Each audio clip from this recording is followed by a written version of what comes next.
নমস্কার, কেমন আছেন সবাই? আশা করছি ভালো আছেন। আমিও ভালো এবং সুস্থ আছি। আজ দিনটি 23শে আগস্ট, শুক্রবার।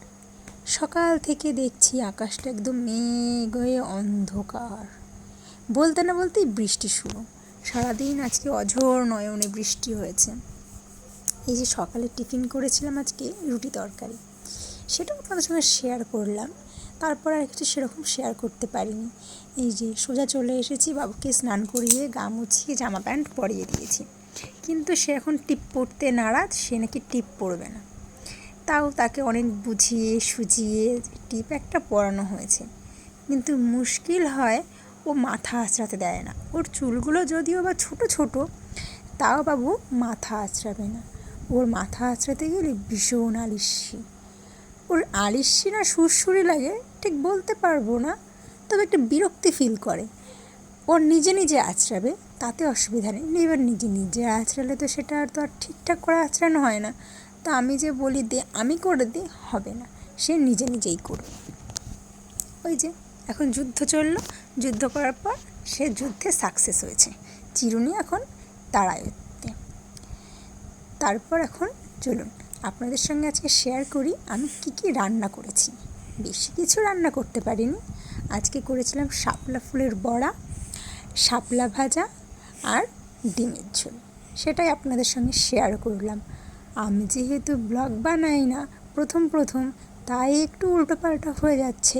আপনারা দয়া করে একটু মানিয়ে গুছিয়ে নেবেন আর কমেন্টে জানাবেন আরও কী করলে আমার ভিডিওটা আরও বেটার হবে, কোনটার পর কোন ক্লিপটা দিলে আরও বেশি বেটার হবে আমার ভিডিওটা। আপনাদেরও দেখতে ভালো লাগবে, আমারও করতে সুবিধা হবে যদি আপনারা আমাকে একটু কমেন্ট বক্সে লিখে জানান।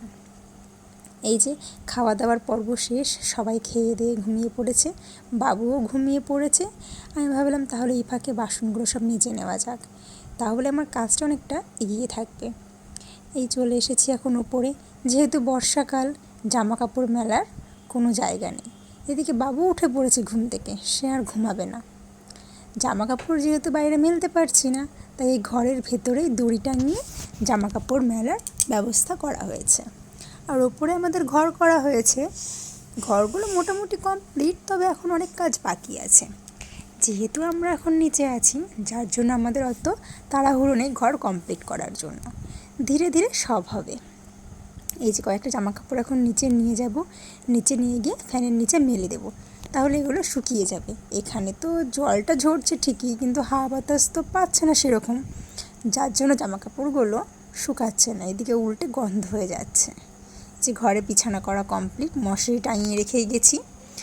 বাবু ঘুমিয়েছিল, চুপ করে শুকিয়েছিলাম, আমি ভেবেছি হয়তো ঘুমিয়ে পড়েছে, কিন্তু যেই আমি ঘরে এসেছি দেখি তাকিয়ে আছে, বলে আমি ঘুমাবো না, আমিও তোমার সঙ্গে জামা কাপড় আনতে যাব। তাই ওকেও নিয়ে গেছিলাম। জামা কাপড়ে যে মশারির ওপর দিয়ে সব যত্ন করে মেলে দিয়েছি, এখন পাখা চললে সব শুকিয়ে যাবে। এটা বিকেলের একটা ক্লিপ। বাবুকে ঘুম পাড়িয়ে রেখে আমিও একটু শুয়েছিলাম, তারপর ভাবলাম একটু ছাদে ওঠা যাক, তাহলে আপনাদের সঙ্গে একটু শেয়ার করে দিতে পারবো বাইরের পরিবেশটা। এই যে এত বৃষ্টি হয়েছে, উঠোনে জল জমে গেছে। আমাদের বাড়ির পাশে যেহেতু বড় বড় পুকুর আছে, বাড়িতে সেরকম একটা জল দাঁড়ায় না, কিন্তু আজকে এতটাই বৃষ্টি হয়েছে, আজকে বলা ভুল, কয়েকদিন ধরে এতটাই বৃষ্টি হচ্ছে যে উঠোনে জল দাঁড়িয়ে গেছে। এখন এটা সন্ধ্যাবেলা ভাত বসিয়ে দিয়েছি, এখন ভাত করব আর বাবুর জন্য ম্যাগি বানাবো। বাবু এখন উঠে পড়েছে ঘুম থেকে, সে খেলছে। আমি বললাম তাহলে ও খেলুক, আমি ততক্ষণ ভাতটা বসিয়ে দিই। এখন হঠাৎ করে আমার কাছে এসে বলছে আমি আইসক্রিম খাবো।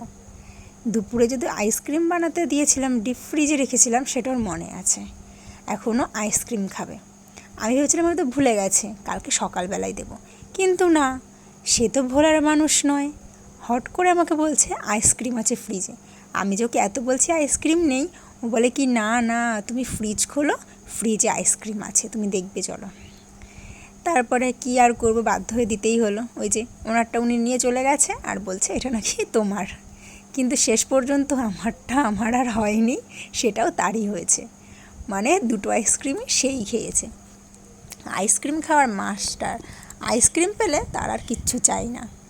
সন্ধ্যাবেলা এখন খিদে পেয়েছে, ভাবছি কী খাই, তাই কয়েকটা বাদাম ভাজছি, তাহলে একটু মুড়ি দিয়ে খাওয়া যাবে। বাদামটা ভেজে খেলে গরম গরম ভালোই লাগে, ঠান্ডা হয়ে গেলে নেতিয়ে যায়। তো আজকে এই পর্যন্তই থাক, ধন্যবাদ।